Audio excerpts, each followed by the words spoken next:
damos inicio al webinar. En primer lugar, gracias a todos por sumarse, especialmente gracias a Juan Carlos, que desde que empezamos a conversar, siempre plena disposición para todo. Creo que hoy nos trae Juan Carlos un tema súper interesante y especialmente interesante porque creo que cuando se trata de algo sobre lo que trabajamos todos los días, sobre lo que afecta mucho al día a día y al trabajo de cada uno de nosotros, eh, justamente nos involucra mucho. Así que todo lo que se pueda hablar sobre este tema y todas las preguntas que surgen son de mucho impacto para el trabajo del día a día. Así que ahí creo que en este tiempo de preparación hay un montón de incógnitas y bueno, justamente eh, ahí Juan Carlos nos va a decir cuáles son los mejores pasos para ir adelantando mientras se prepara esta guía y estas reglas, pero justamente creo que lo mejor que podemos hacer es capacitarnos y ir eh, haciéndonos esas preguntas para ver el día de mañana cómo vamos a actuar.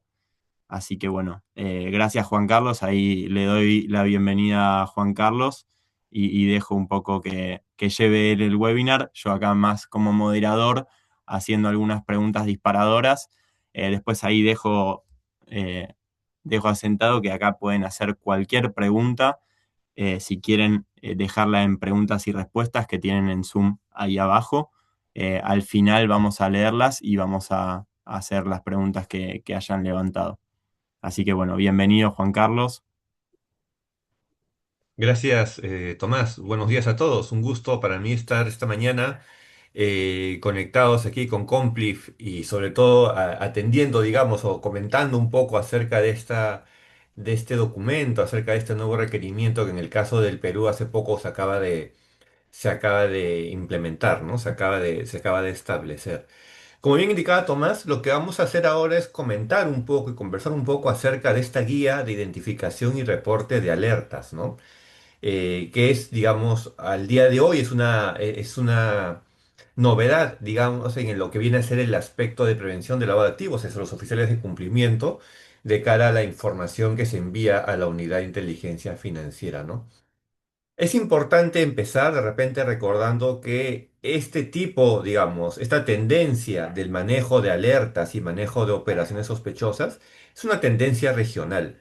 No es que solamente en el Perú se dé, ya muchos países también empiezan a manejar y empiezan a gestionar de una manera adecuada estos dos tipos de condiciones, que más adelante vamos a comentar un poco sobre cuáles vienen a ser sus diferencias y por qué la importancia de hacer esa distinción entre dos tipos de actividades, ¿no?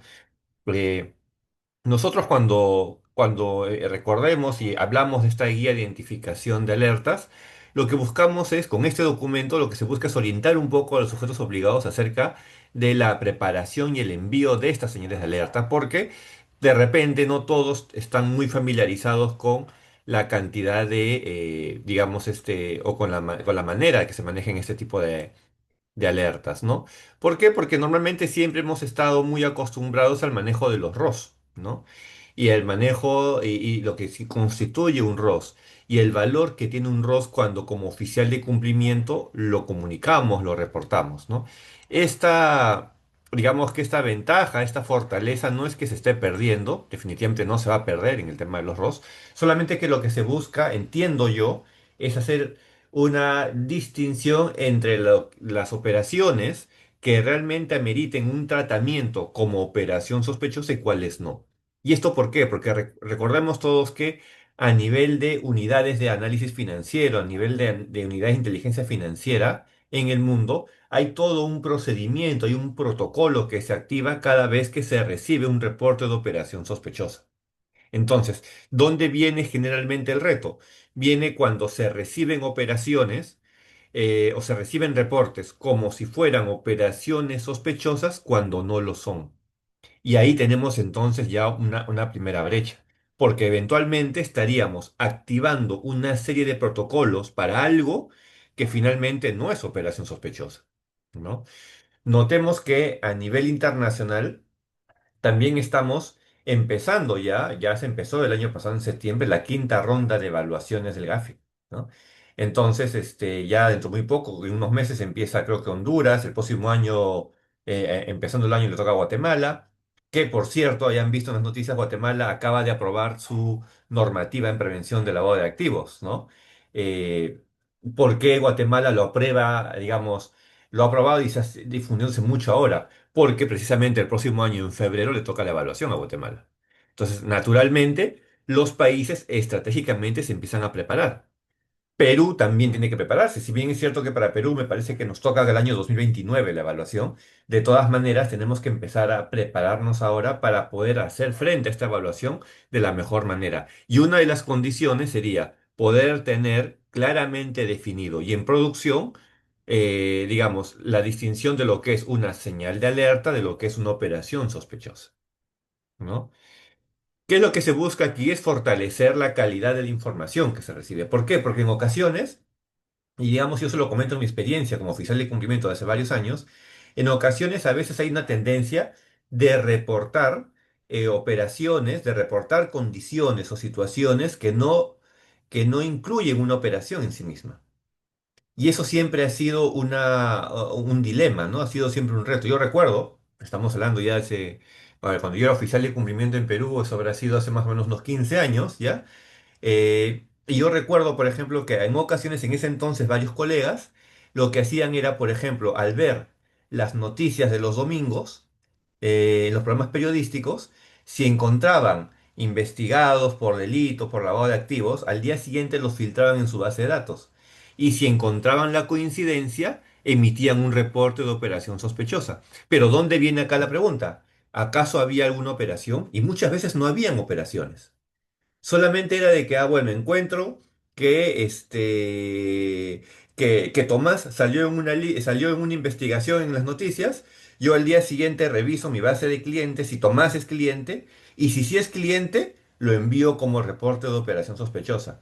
Pero la pregunta es, ¿Tomás hizo algo? ¿Hizo alguna operación? No hizo nada conmigo. Y eso es lo que pasaba muchas veces. Se reportaban a personas como si el reporte fuera un reporte de cliente sospechoso. Y el reporte no es reporte de cliente sospechoso, es reporte de operación sospechosa. Consecuencia, si no hay operación, no puede haber reporte. No, pero es que esa persona es un delincuente, esa persona puede ser el mayor delincuente que pueda haber. Pero si no hay una operación que reportar, no puede ser operación sospechosa porque no hay operación. Ante esa disyuntiva, entiendo yo, y a manera de poder hacer mucho más, de mejorar la calidad de la información que se maneja, es que ahora ya tenemos una nueva alternativa, que vendría a ser la comunicación de las señales de alerta, el reporte de alertas. En un reporte de alertas yo puedo incluir a la persona que vi en las noticias, que está en mi cartera de clientes y que no hace nada conmigo, sí, ahí sí lo puedo incluir. Es información que estoy alcanzando, pero no constituye operación sospechosa porque no ha hecho nada conmigo, no hay ninguna operación. Recordemos que un oficial de cumplimiento reporta lo que hace, lo que puede ocurrir dentro de su organización. Él no puede reportar lo que hace fuera, porque además que no lo conoce, ¿no? Sobre todo en el sistema financiero hablamos mucho de lo que es un secreto bancario. Tampoco yo puedo decir, no, es que en otro banco está haciendo esto, y ¿cómo sabes que en otro banco está haciendo eso? No puedes saberlo. Entonces tú solamente reportas lo que está, pero en tu organización, pero sí puedes dar esta información de lo que puede ser una señal de alerta, ¿no? Digamos que, en mi opinión, ¿no? En mi opinión, ¿cuál podría ser el valor agregado también para una unidad de análisis financiero o una unidad de inteligencia financiera? Es que ahora ya no necesita aplicar un protocolo de reporte de operación sospechosa o una señal de alerta, ¿no? Notemos que cuando, por ejemplo, hablamos de una evaluación como el GAFILAT, también evalúan a los reguladores, también evalúan a las unidades financieras. También es un problema si es que, por ejemplo, todo el Perú reportara operaciones sospechosas sin mayor sustento y eso puede originar un embalse de temas de protocolos y de carga operativa que al final y al cabo no va a dar ningún resultado en una unidad financiera, solamente va a distraer recursos. Entonces yo creo que eso también apuntaría a eso, ¿no? A hacer mucho más eficiente el trabajo que pueda hacer una unidad de análisis financiero, una unidad de inteligencia financiera, respecto de la información que está recibiendo. Entonces,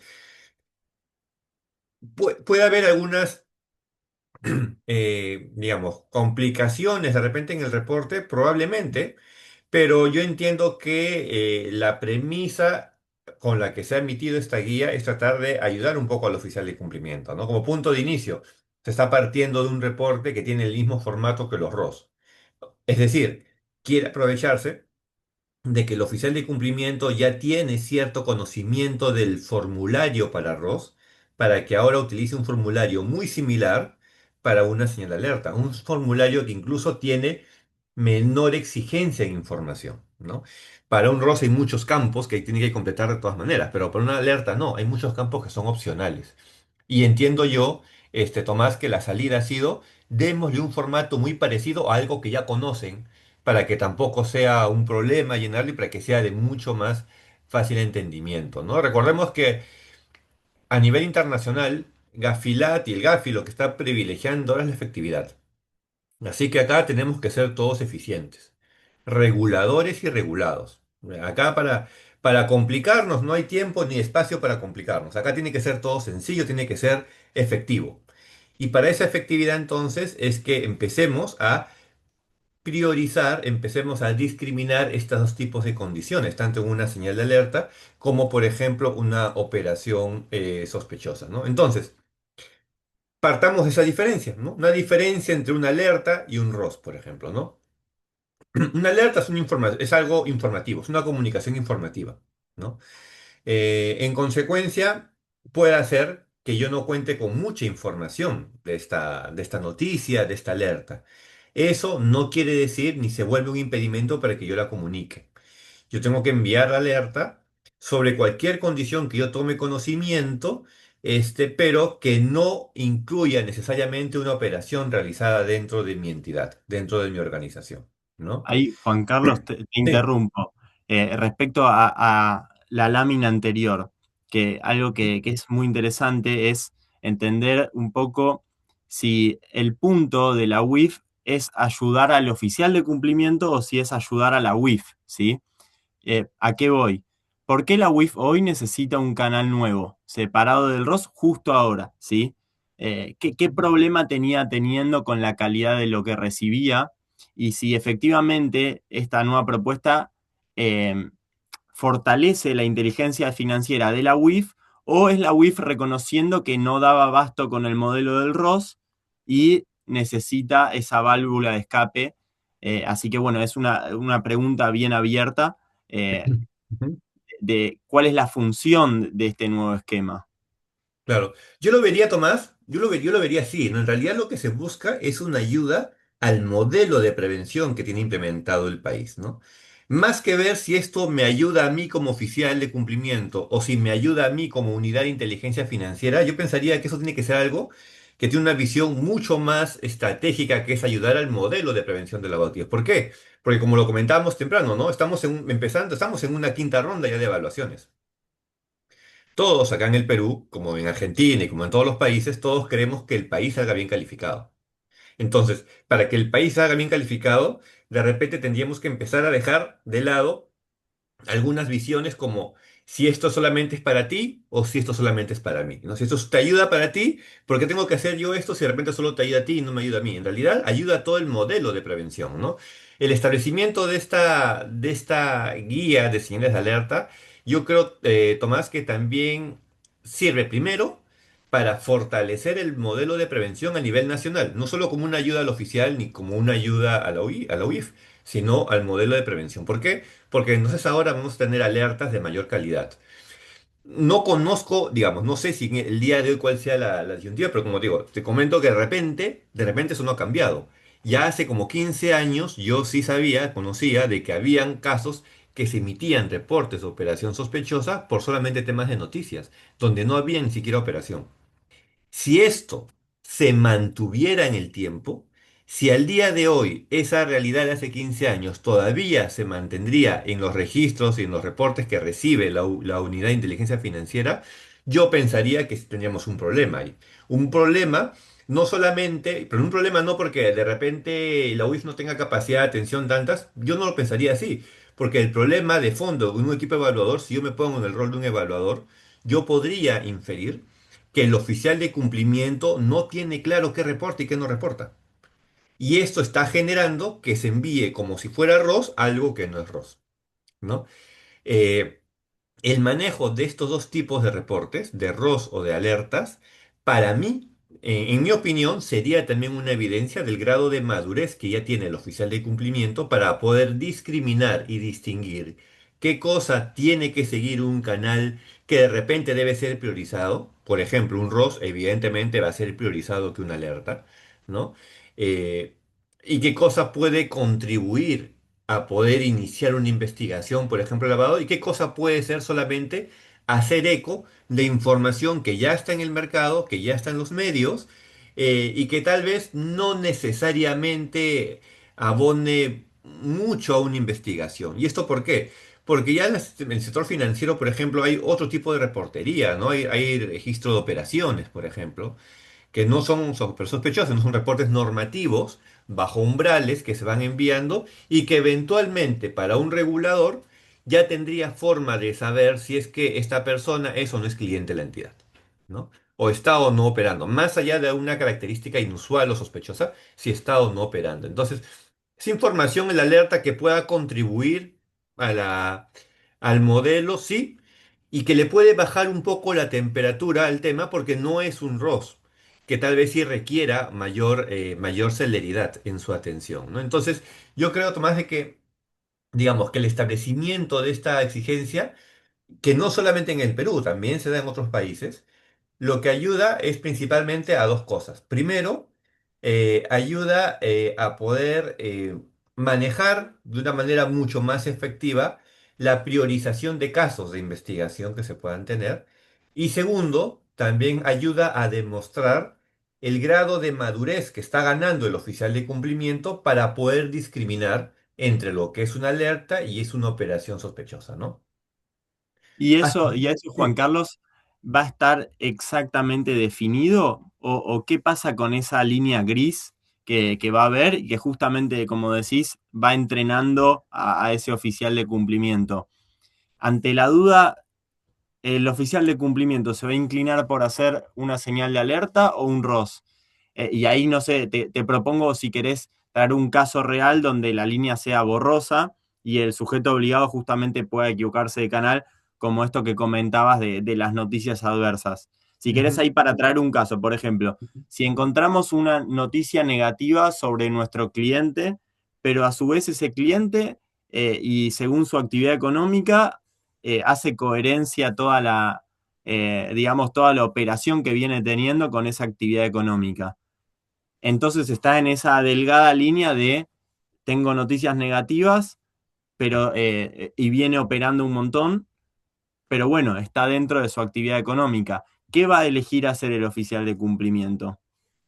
Claro, interesante pregunta, ¿no? Qué cosa debería elegir el oficial de cumplimiento ahí? La premisa para determinar si es una operación sospechosa o alerta y que va a ayudar un poco a borrar esa línea borrosa, valga la redundancia, va a ser si es que hay o no una operación atípica en mi cliente. ¿Qué es una operación atípica? Y acá empezamos entonces un poco más atrás, porque para que un oficial de cumplimiento asuma o determina que una característica es atípica, es porque entonces él ya debe conocer qué cosa es lo típico para saber qué es lo atípico. ¿Y eso qué cosas implica? Implica entonces que el oficial de cumplimiento ya va a poder demostrar aquí que tiene, por ejemplo, un perfil de cliente. Porque si yo tengo a mis clientes perfilados, yo voy a poder determinar las conductas atípicas.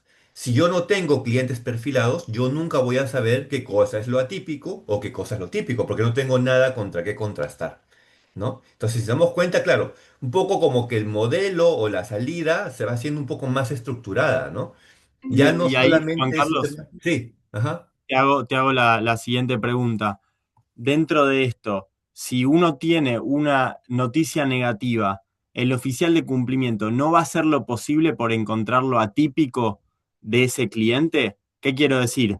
Vemos que siempre que fue cliente del banco viene operando tal monto, pero el día que surge la noticia negativa vamos a indagar y vamos a decir, bueno, esto lo considero atípico porque como es noticia negativa, ahora le encontramos la justificación a poder reportarlo a partir de su operación, que antes era típica, pero ahora que es que tiene una noticia negativa y nos queremos cubrir, es atípica. ¿Se entiende esa línea borrosa que hablamos? Claro, claro, como que ahora la característica sería, yo veo una noticia negativa al cliente, entonces ahora ya lo veo con un ojo diferente, ¿no? Ya lo veo al Exacto, cliente, exacto. lo veo mal, ¿no? Antes me parecía buena gente, pero ahora no, ahora siento que me quiere engañar, ¿no? Porque ya tengo Exacto, un porque sesgo, ¿no? Ujú. también la documentación respaldatoria ya capaz no es tan confiable, entonces empezamos a dudar y cuál es ese borde y cuál es la toma de decisiones que tiene que tener el oficial. Claro, eso puede ocurrir, eso puede ocurrir. Y además, ¿por qué? Porque no olvidemos que un reporte de operación sospechosa es un reporte que hace el oficial de cumplimiento, si bien se fundamenta en lo que viene a ser información estadística, operativa, datos, no termina siendo que una decisión discrecional del oficial de cumplimiento. Porque los oficiales de cumplimiento reportan en base a su criterio. Entonces, claro, puede hacer, lo que comenta Tomás es interesante, porque puede hacer que una noticia negativa haga que yo, como oficial de cumplimiento, ahora me ponga más exigente. Y como me pongo más exigente, ahora le levanto la valla, le subo la valla y entonces ya ahora soporto menos condiciones, soporto... No, ahora hace cualquier algo ya lo veo mal, ya lo pienso mal por algo que está haciendo, ¿no? Ese sesgo siempre va a ocurrir. Ya existe para el tema de los ROS también, ¿no es cierto? Puede hacer que una misma operación, por ejemplo, sea un ROS en una entidad y no sea ROS en otra. ¿Por qué? Porque tal vez son diferentes enfoques de riesgo del oficial de cumplimiento. Hay oficiales de cumplimiento que puedan ser un poco más tomadores de riesgo. Hay otros que son mucho más conservadores. De repente va a depender también cuál sea el perfil de la entidad financiera. Hay entidades financieras que son, digamos, mucho más abiertas al riesgo por el tipo de negocio, el tipo de mercado que atiende. Otras tal vez son un poco más conservadoras porque su tipo de negocio es distinto y en consecuencia el perfil de su oficial de cumplimiento es distinto. ¿No? ¿Qué quiero decir con esto? De repente una operación que un oficial la reporta como sospechosa, esa misma operación aparecía en otro banco y ese otro banco, el otro oficial, no la reportaba. No la reportaba y consideraba que tal vez era suficiente con la información que estaba recibiendo, ¿no? Entonces, sí, ese sesgo siempre va a ocurrir, ese sesgo siempre va a ocurrir. Eh, es verdad lo que comenta, y yo estoy de acuerdo con Tomás de que sí puede haber ahí de repente, o podría aparecer en el tiempo un incentivo perverso, ¿no?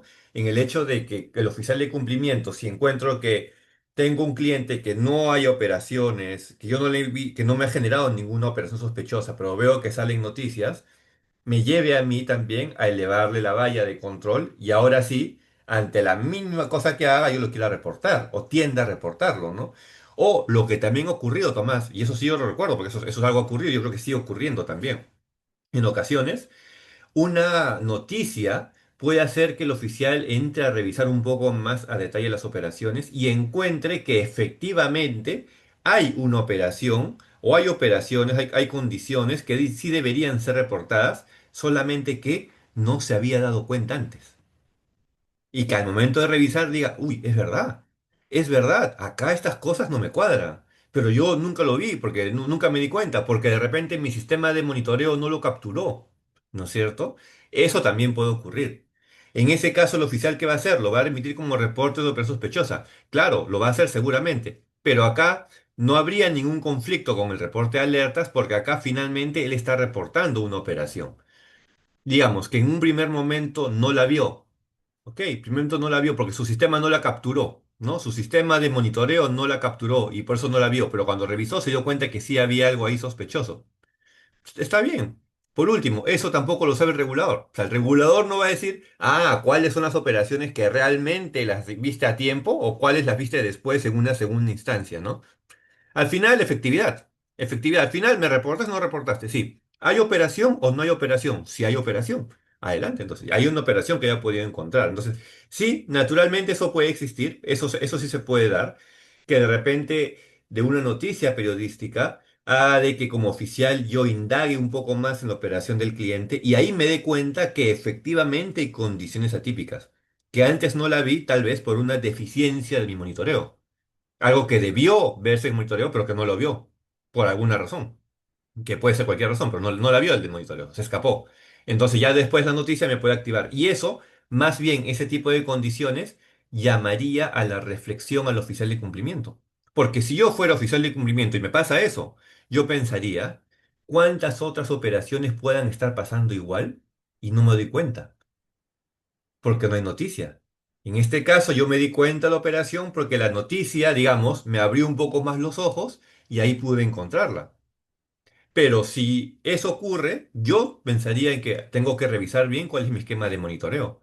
Porque así como esta operación no la vi cuando debía haberla visto, no la vi, ¿cuántas, cuántas más estoy dejando de ver y debería también verlas para reportar? Ahí, por ejemplo, es una oportunidad de mejora. De repente hay que revisar sistemas de monitoreo, hay que revisar parametrización del sistema de monitoreo, si es automático, o qué cosa puede ser, o de repente es un tema manual, operativo, también hay que revisar. De repente mis analistas no están muy bien entrenados y no se dan cuenta de esas cosas. Tengo que entrenar a mis analistas, ¿no? Entonces, si te das cuenta, Tomás, cómo el tema de esta distinción entre señal de alerta y operación sospechosa me está llevando, hace un rato yo hablaba, ¿no? Hay que revisar el perfil del cliente. Ahora hablamos, hay que revisar sistemas de monitoreo.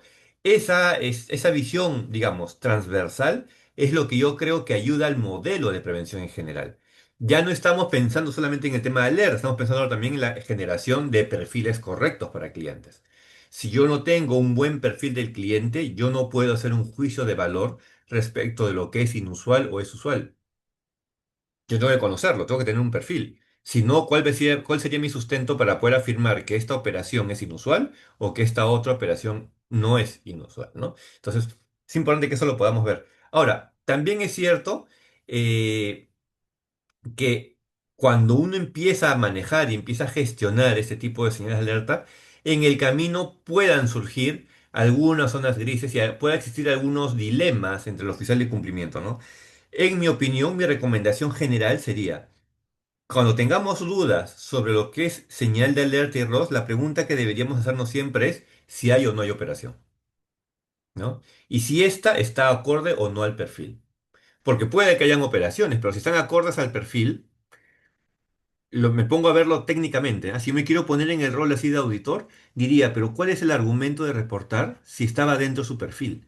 ¿No? Ahí, Juan Carlos, justo que viene al pie del comentario que hizo Adrián en el chat, que justamente lo que se podría considerar, gracias Adrián por el comentario, es que la noticia negativa es una variable que impacta directamente sobre el factor del cliente y que es determinante en la interpretación de esas operaciones. Entonces, más allá de que no fue una operación la que hizo saltar esa señal de alerta, el cambio en esa negatividad de la noticia hace que a partir de ahora consideremos que esas operaciones anteriores sí son importantes para reportarlas. ¿Se entiende? Ujú. Sí, claro, ¿no? Ahí, de hecho, y un saludo a Adrián, ¿no? Gracias por su comentario. Efectivamente, ¿no? Lo que sucede es que, claro, ahí él está hablando ya de un esquema de un scoring, ¿no? Al hablar de variables, hablar de Exacto. gestos, él está hablando ya de un scoring, ¿no? Está diciendo de que, bueno, esa es una variable que se me Claro, puede claro, porque computar, en ¿no? definitiva cambia el perfil de riesgo. Si uno tiene dentro de ese perfil de cliente que hay que evaluar cliente por cliente, tiene más riesgo o más negatividad de ese cliente, al fin y al cabo lo que opere ese cliente va a ser más riesgoso. Ujú. Claro, ¿no? Efectivamente, ahora, pero ahí tenemos que tener presente algo, ¿no? En mi opinión, si hablamos del scoring, ahí hay que validar qué tan rápido, qué tan efectivo sería la actualización de mis scoring ante cada vez que hayan noticias negativas, ¿no? Porque si bien es cierto mi argumento, por ejemplo, tal vez en una auditoría, ¿no? En una supervisión sería este que acabamos de comentar, como auditor podría pedir, ok, demuéstrame entonces que cada vez que hay noticias negativas se actualizan en automático todos tus perfiles. ¿No? Habría que ver si técnicamente eso lo podemos hacer. Habría que Mm. ver si nuestro sistema de monitoreo sí permite esa actualización de variables. Esa explicación que nos ha dado Adrián, yo concuerdo, es totalmente sólida, válida, pero la pregunta sería si es que este argumento se puede extender a toda la cartera de clientes. Porque si no, entonces volvemos al inicio. Acá hay un tema discrecional del oficial de cumplimiento. Le activas muchos temas, le actualizas el perfil a uno, pero a otros no. Tal vez ahí la salida sería, bueno, es que yo hago esa actualización por regímenes de debida diligencia. Lo hago con los reforzados, de repente no tanto todavía con la régimen general. Podría ser un argumento ahí para discutir, para debatir un poco, ¿no? Ante un requerimiento, ante una auditoría, por ejemplo, ¿no?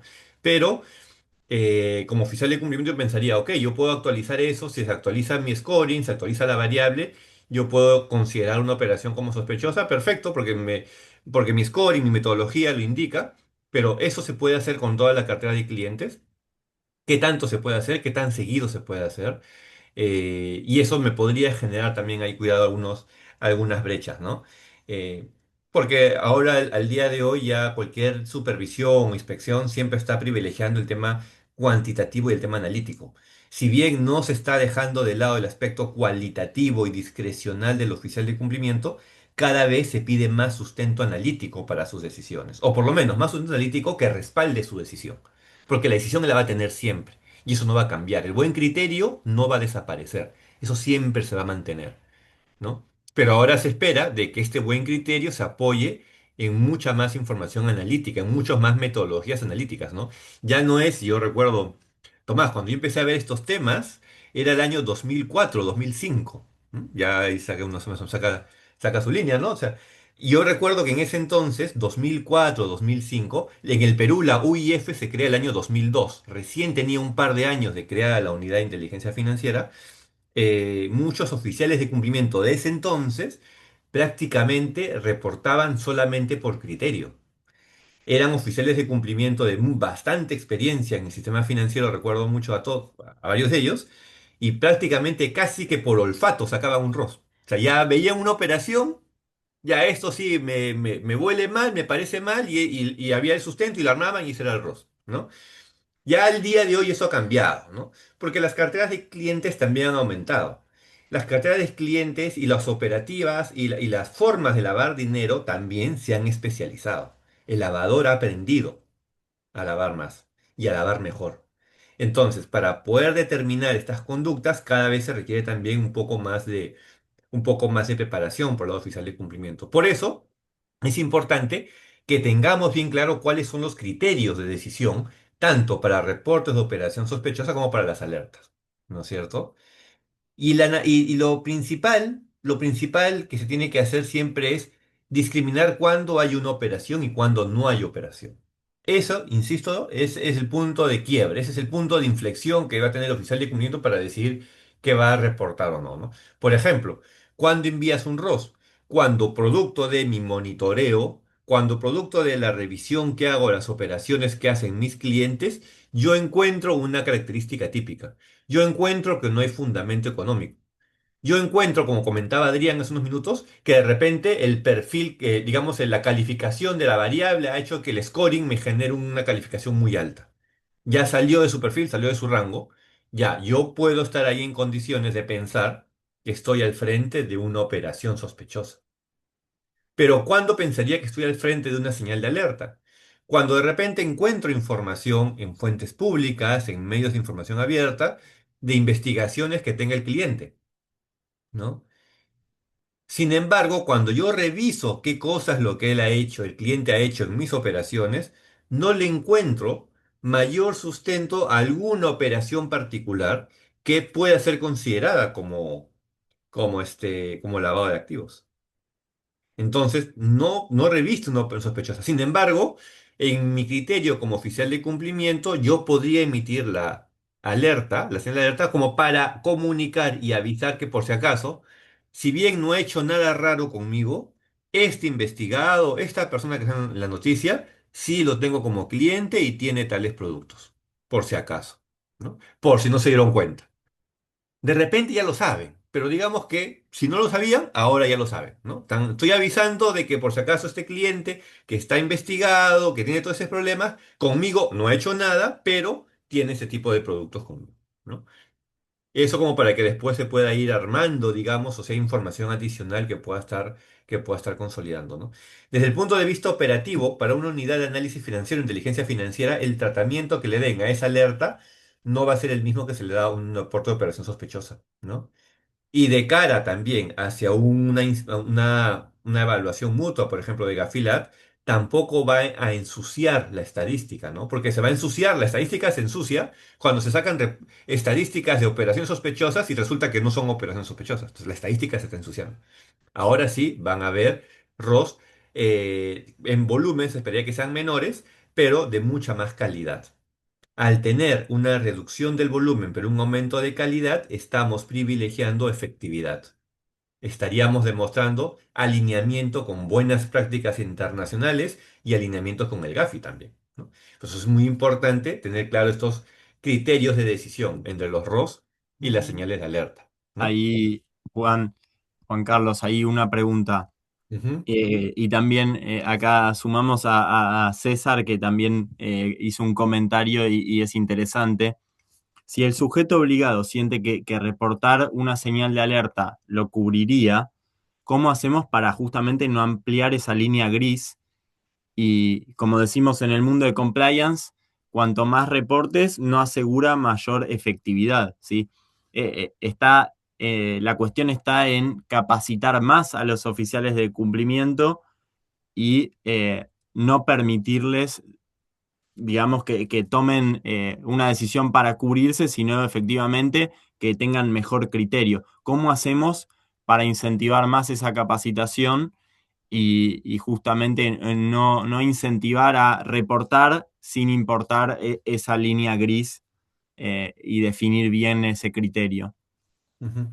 Hay un tema importante, ¿no? Que también demuestra un poco el grado de madurez de desarrollo, y me ha tocado a mí verlo en varios países, el grado de madurez de desarrollo de los oficiales de cumplimiento de un país. Exacto, exacto. ¿En qué sentido? Cuando el argumento es cómo me cubro, ¿no es cierto?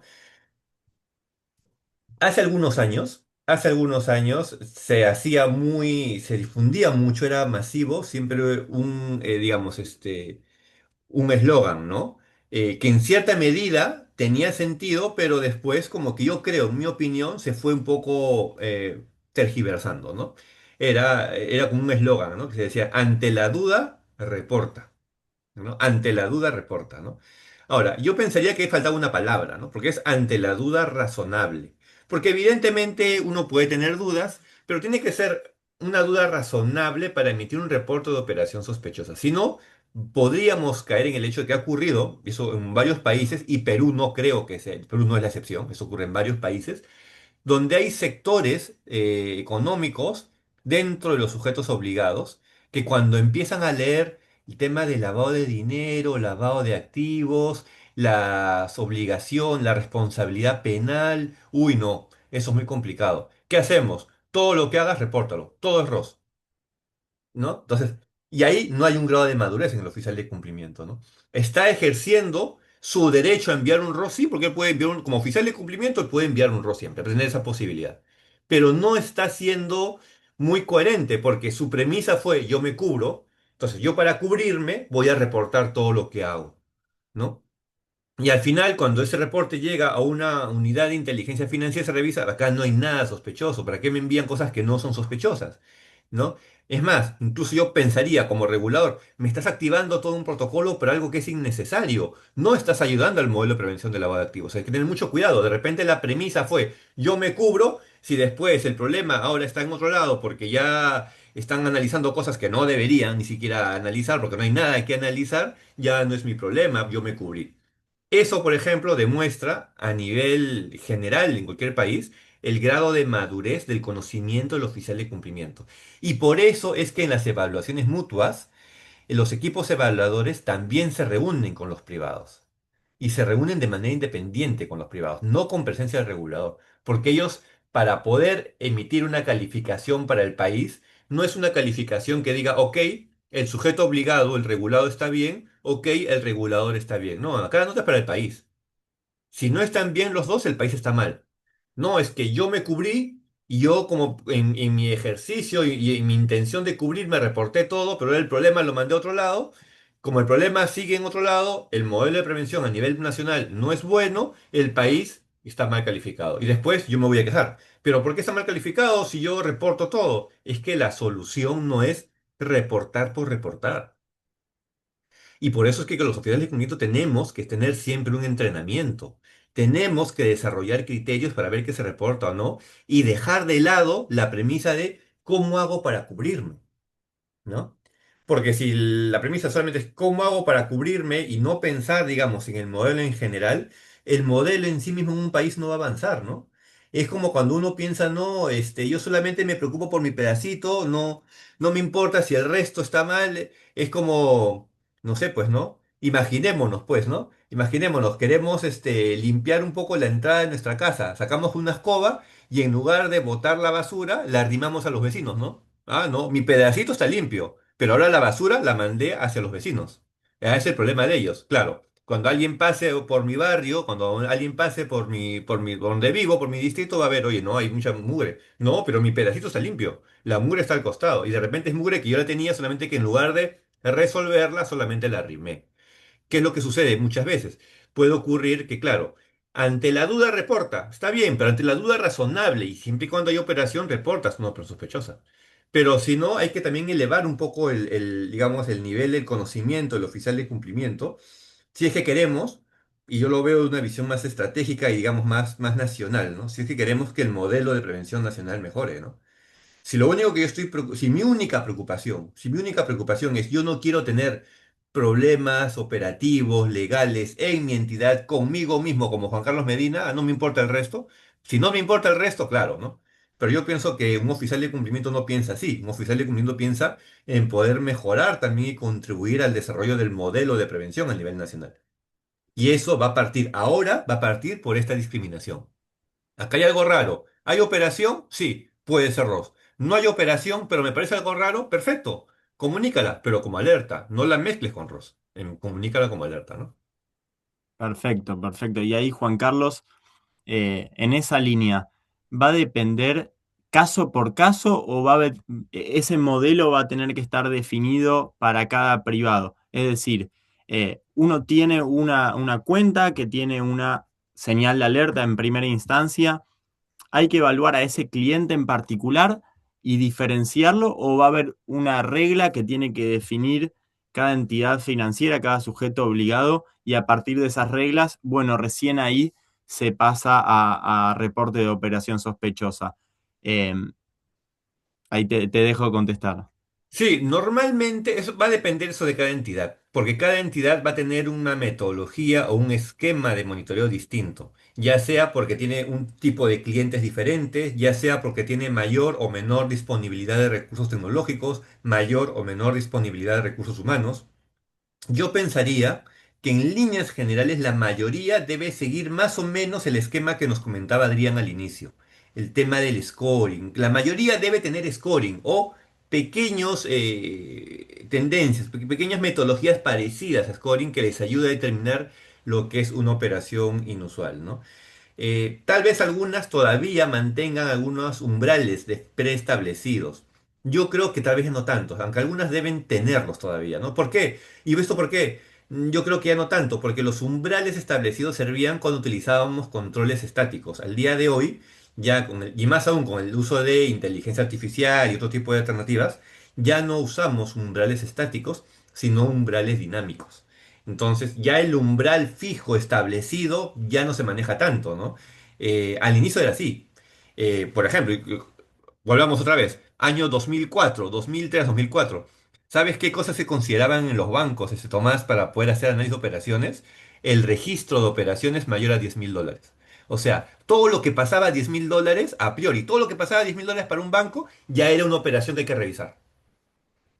No importaba si, oye, pero esta operación es una transnacional mundial. Operaciones por $10.000 la va a hacer por montones. Ah, perfecto, las valido, pero igual activo todo un procedimiento, ¿no?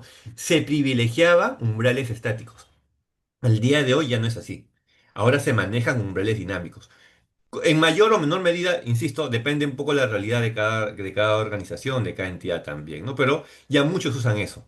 Muchos usan scoring, ¿no es cierto? Entonces, ya no es un tema que hagamos caso por caso. Lo que puede hacer caso por caso es la investigación. Pero la activación de la operación como tal para analizar, esa va a ser consecuencia de un scoring. Tiene que haber un modelo que me diga, oye, acá hay algo raro. Ah, ok, entonces ahora sí lo reviso. Esa revisión sí es individual. Esa revisión sí es caso por caso. Porque ya depende mucho el criterio que yo tenga para investigar, saber qué tanto voy a investigar, qué tanto voy a indagar, qué tanto voy a buscar en un cliente, ¿no? Ahora, en algunos casos, de repente este primer filtro de investigación se puede hacer también con inteligencia artificial. Va a depender mucho entonces también de cómo entrenemos este modelo. Y en la aplicación de inteligencia artificial, el principal riesgo que a veces yo encuentro es que tal vez el entrenador del modelo haga heredar sesgos al modelo. Y eso hay que tener mucho cuidado, ¿no? Porque muchos pensamos que la inteligencia artificial, claro, nos resuelve la vida, y de hecho es así, nos ayuda en muchas cosas, pero hay que tener mucho cuidado en este caso puntual sobre cómo entrenemos al modelo. Porque si lo entrenamos mal, empezamos a vivir en una falsa sensación de seguridad. Pensamos que nunca pasa nada y resulta que el problema era que el modelo estaba mal diseñado. Ahí la culpa ya no es que la inteligencia artificial no sabe. Un momento, la inteligencia artificial actúa en función a lo que uno parametrice. Ellos de manera propia no es que se les ocurra, es porque lo entrenamos. De repente faltó entrenar el modelo. De repente faltó incorporar algunas condiciones más. No lo sé, había que revisar caso por caso, ¿no? Y esto lo menciono ¿por qué? Porque muchas veces, ahora que estamos en una época de inteligencia artificial y de tecnología y todo eso, un oficial de cumplimiento, si bien ha desarrollado muchas habilidades, en ocasiones tampoco termina siendo un programador técnico especializado. Pero lo que sí debe conocer es cómo funciona el modelo. Tiene que conocer cuáles son las condiciones funcionales del modelo. Tal vez él no lo va a parametrizar, no tiene por qué parametrizarlo, es un tema técnico, un poco más complejo, pero sí tiene que saber cómo funciona. Un modelo de inteligencia artificial aplicado para la generación de alertas no puede ser una caja negra para un oficial de cumplimiento. Él tiene que saber la lógica del modelo. Tal vez no manejar, insisto, tal vez no manejarlo operativamente, porque para eso tiene equipo que lo apoye, soluciones tecnológicas también de proveedores que ayuden a hacer eso, pero como oficial de cumplimiento lo que sí tiene que estar en mi total dominio es cuál es la lógica que hay detrás de ese modelo y tener la posibilidad de poder también mejorarlo en el tiempo, porque claro, todo eso todo puede ir cambiando, ¿no? Y Juan Carlos, el día que llegue el regulador al sujeto obligado y quiera revisar y hacer una auditoría, ¿qué es lo que va a mirar? Va a mirar el porcentaje de alertas que se convirtieron en reportes de operación sospechosa, va a mirar caso por caso. eh, ¿Cuándo el oficial de cumplimiento va a sentirse tranquilo de que lo que fue decidiendo ese criterio entre señal de alerta y reporte de operación sospechosa va a ser suficiente para el oficial de cumplimiento y en consecuencia para el regulador? ¿Hay un porcentaje que se debería determinar? Por ejemplo, el 70% de las señales de alerta y el otro 30% sí tienen que pasar a ser reportes de operación sospechosa. ¿O son todas cosas que se van a ir definiendo a medida que el modelo logre ir avanzando? Claro, en realidad yo no pensaría de porcentajes. ¿Por qué? Porque sería como pensar en cumplir cuotas, ¿no? Tengo que tener el 30% de ROS de operaciones, ¿no? Entonces no es tanto así, ¿no? Deberíamos pensar básicamente en que, primero, que los ROS es consecuencia de la operativa. Que una entidad tenga más o menos ROS que otra no la hace mejor ni peor, porque eso va a depender del cliente, no depende de la calidad, digamos, del sistema de monitoreo, ¿no? Es como pensar, por ejemplo, que en una auditoría, el auditor que pone más observaciones es mejor auditor que el que pone menos observaciones, cuando no tiene nada que ver, no hay una relación directa. Las observaciones son consecuencia del auditado, no del auditor. Que hayan más observaciones o menos observaciones no lo hace mejor o peor auditor. Entonces, un sistema, una entidad financiera, un oficial de cumplimiento no va a ser mejor oficial de cumplimiento porque tenga más ROS, ni otro porque tenga menos ROS. Yo creo entonces ahí que lo que va a determinar qué cosa es un buen oficial y un mal oficial de repente es qué tan maduro tenga, qué tan madura tenga su metodología para identificarlos. Puede hacer que no se identifique ningún ROS, pero está bien, pues si los clientes están, o no están operando, no están haciendo ninguna característica típica, no hay nada que reportar. Tampoco vamos a inventar ROS, ¿no? Ahora, la otra opción, que yo reporto todo lo que hacen, tampoco es muy eficiente. Y no es que sea un oficial de cumplimiento diligente, más bien ante una supervisión podría eso indicar que hay muchas oportunidades de mejora en la formación de ese oficial de cumplimiento, porque está reportando cosas que no debería reportar. Ahora, acá hay un tema también importante, Tomás. Aquí en el Perú, en el caso de una supervisión, los ROS no entran en una supervisión. Porque la supervisión, si es sistema financiero, si es el sector financiero, la va a hacer el Departamento de Riesgos de Lavado de la Superintendencia de Banca. Y ellos cuando auditan, revisan metodologías, revisan todo, pero no entran con ROS. Porque el ROS está protegido por confidencialidad y solamente va a la unidad de inteligencia financiera, ¿no? Entonces, en el caso del sistema financiero, esa evaluación va a ser mucho énfasis, mucho foco en lo que viene a ser las metodologías, pero nunca van a entrar al ROS. Por lo tanto, nunca va a haber una observación en el sistema financiero, nunca va a haber una observación de que algo que debió reportarse o no debió reportarse. Ahí no se van a llegar. Ahora, ¿dónde, digamos, podría haber una línea un poco más difícil de leer? Aunque sí se puede distinguir, pero una línea un poco más difícil de leer en aquellas entidades que están supervisadas por la UIF, ¿no? ¿Qué es lo que sucede, Tomás? Acá en el Perú hay sectores económicos que no tienen un regulador natural, ¿no? Entonces la UIF los ha adoptado, digamos, como supervisión, ¿no? Por ejemplo, un banco le envía el ROS a la UIF, pero lo regula la superintendencia. Pero, por ejemplo, una inmobiliaria le envía el ROS a la UIF. ¿Quién lo regula? También la UIF, ¿no? Esa es la particularidad. ¿Por qué? Porque la inmobiliaria no tiene un regulador natural como lo tienen, como tienen los bancos con la superintendencia. Entonces, ¿qué es lo que ha hecho? Entiendo yo, se han adoptado por la unidad de inteligencia financiera. Estás huérfano de repente ahí de regulador, yo te adopto, yo te voy a regular. No es mi función, porque como UIF yo no soy regulador. El regulador es no sectorial, yo no soy sectorial, la UIF es multisectorial, ¿no? Pero antes que te quedes huérfano de repente, yo pienso, ¿no? Es mi interpretación, antes que te quedes huérfano, yo te adopto. Yo te adopto y te más o menos y te voy a supervisar. A ellos sí se supervisa directamente, ¿no? Pero evidentemente son equipos diferentes, ¿no? Entendía yo que son equipos diferentes, pero no es entonces, Tomás, que pensemos en establecimiento de un umbral ni una cuota, porque eso va a depender mucho de varios factores, ¿no? Del tipo de clientes que manejemos, de operaciones que se realicen, este, y por eso también es de que dentro del ejercicio que se ha hecho de poder implementar este requerimiento de señales de alerta, que va a ser opcional, que tienen muchos campos opcionales también, y con el objetivo de generar, entiendo yo, la menor fricción con lo que ya el día a día del oficial de cumplimiento, es que se ha formado o se ha tomado un formato muy parecido al ROS, para que tampoco sea, la idea tampoco es cargarle de trabajo innecesariamente a un oficial de cumplimiento, ¿no? Algo que hablaba al inicio. Acá tenemos que apuntar efectividad, pero efectividad no porque no pensar individualmente, ¿no? Mientras más sea, me sirve a mí, perfecto. Si a ti no te sirve, no es mi problema. No, acá tenemos que buscar efectividad a nivel nacional.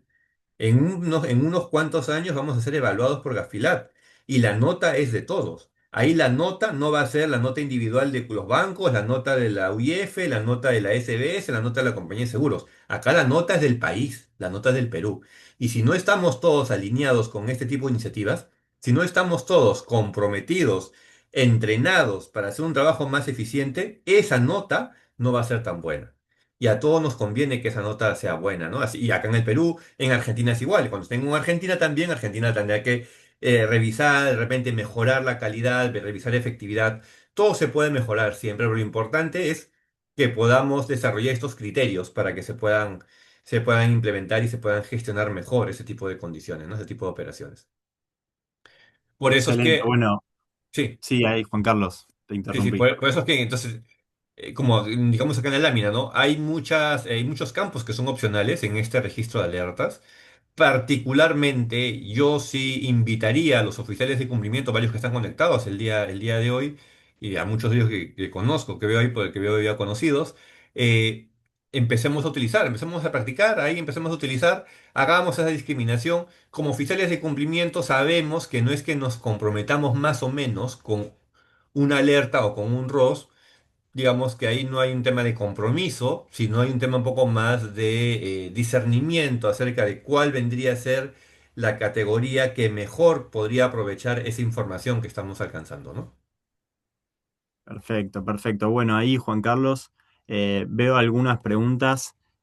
por ejemplo, sobre justamente si un cliente en la empresa hizo pocas operaciones con montos bajos y salen las noticias, ahora me obliga a hacer una alerta a la UIF o queda a criterio del oficial de cumplimiento. Creo que ya lo fuimos respondiendo esto. Ahí si querés una respuesta corta, Juan Carlos. Sí, no, en realidad, a ver, pensemos, ¿no? No es que nos sintamos obligados en una alerta, ¿no? Es una comunicación, como bien lo ha definido en la guía, lo ha definido el OIF, es una comunicación informativa, ¿no? En la medida que identifiquemos y encontremos que hay información que sí podría contribuir al OIF en una investigación, la podemos alcanzar. No es que nos sintamos ahí obligados. De repente, incluso como oficial de cumplimiento, yo pensaría que debería enfocarme tal vez o fortalecer un poco más el tema de un ROS que una alerta. La alerta es una comunicación. No estoy diciendo eso ahora que no se haga, ¿no? Si se puede hacer, la hacemos, pero le vamos a quitar un poco de presión. Yo pensaría que lo más importante de repente es el tema del ROS. ¿Qué quiero decir con esto? Si tengo muchas operaciones, yo no vería estratégico que yo dedique tiempo a enviar reportes de alertas si se me están acumulando los ROS, los sospechosos. No. O sea, yo privilegiaría el tema del ROS. ¿Por qué? Porque ahí hay un tema que yo estoy identificando, hay una operación. En el otro tema, al no haber una operación, también lo voy a enviar, pero no es de que yo deje de hacerlos por enviar alertas. Yo creo que no sería estratégico, ¿no? Entonces, lo que hacemos es tener esa distinción, sobre todo, ¿no? Perfecto, perfecto. Bueno, ahí creo que Mario también hizo una pregunta muy similar, así que creo que ya queda contestada.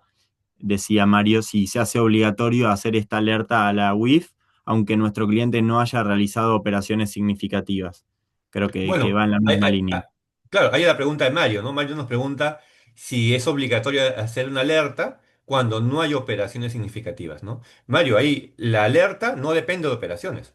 No necesitas que hayan operaciones, ¿no? Ni siquiera para una alerta.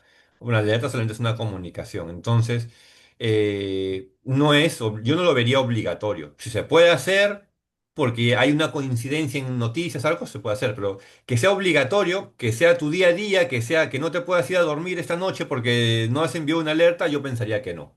Yo pensaría que no. Ujú. Perfecto. Bueno, ahí estamos en hora, no quiero quitarles más tiempo. Creo que tenemos para conversar horas y horas sobre este tema, Juan Carlos.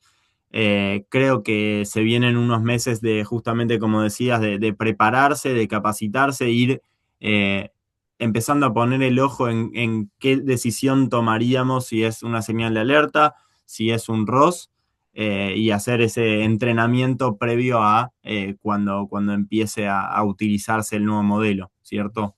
Ujú. Sí, efectivamente, ¿no? Yo entiendo que eso también apunta un poco a la evaluación mutua que tenemos, ¿no? En el caso del Perú va a ser el año 2029, pero ya estamos a tiempo. Yo imagino que poco a poco se irá poblando, empezarán a salir algunas inquietudes. Este documento acaba de ser emitido, digamos, entiendo como un requerimiento nuevo. Seguramente a lo largo del año la unidad de inteligencia financiera también va a hacer algunos eventos de capacitación o eso es un tema que se va a ir tocando todavía en otras instancias. Entonces, vamos a irnos entrenando. La idea es fortalecer nuestro modelo de prevención. La idea es tener ahora ROS que sí sean ROS que sean de más calidad. Tenemos que incrementar y mejorar la calidad de los ROS, que ese siempre ha sido, Tomás, un dilema, no solo en Perú, en todos los países. Siempre uno habla con el director de una unidad de análisis financiero de cualquier país y siempre van a decir que uno de sus temas es mejorar calidad de ROS. Y para eso tienen que entrenar mucho. Hace un par de días acá en República Dominicana, la UAF de República Dominicana ha hecho un entrenamiento, por ejemplo, sobre reportería específicamente allá a bancos en República Dominicana porque lo que se quiere es que los reportes sean de mayor calidad, ¿no? De mayor calidad porque eso va a demostrar que se hace, demostrar que tenemos un grado de madurez más elevado en nuestro modelo de prevención. Que al final, Tomás, es como vamos a ganar. Ese tema de prevención del lavado lo vamos a ganar con estrategia, con criterio y con modelos mucho más maduros. Ya no, acá tenemos que apuntar a calidad, no tanto por cantidad, ¿no? Ujú. Bueno, Juan Carlos, ahora sí, damos cierre. Muchísimas gracias, especialmente Juan Carlos. Creo que fue un éxito. La verdad, encantado con tocar este tema, así que creo que vamos a poder indagar mucho más a medida que vayamos recibiendo más noticias, así que por supuesto que de nuestro lado también a disposición para cualquier consulta que quieran hacer por privado, nos la pueden hacer llegar. Ahí, de nuevo, muchísimas gracias Juan Carlos por la ponencia. Esperamos poder seguir armando este tipo de iniciativas juntos que son súper enriquecedoras. Creo que siempre en el Perú hay mucho interés por capacitarse, por escuchar este tipo de conversaciones. Creo que suman a todos. Así que, de nuevo, muchas gracias Juan Carlos. Ahí agradezco también a la audiencia y al equipo de Complif que está detrás haciendo lo posible para armar estas iniciativas. Y bueno, muchísimas gracias a todos por participar. Ahora sí, damos cierre y de nuevo, gracias a todos. Seguimos en contacto. Cualquier cosa tienen nuestros correos. Así que ahora sí cerramos el webinar. Que estén muy bien. Gracias. Cualquier cosa, si necesitan la grabación o necesitan hacernos cualquier pregunta, pueden acercarse al correo de Santiago, al mío, al de Juan Carlos, lo que quieran. Listo, gracias a todos también. Gracias, Tomás, por la oportunidad y seguimos en contacto. Ujú. Bueno, muchísimas gracias a todos. Que estén muy bien.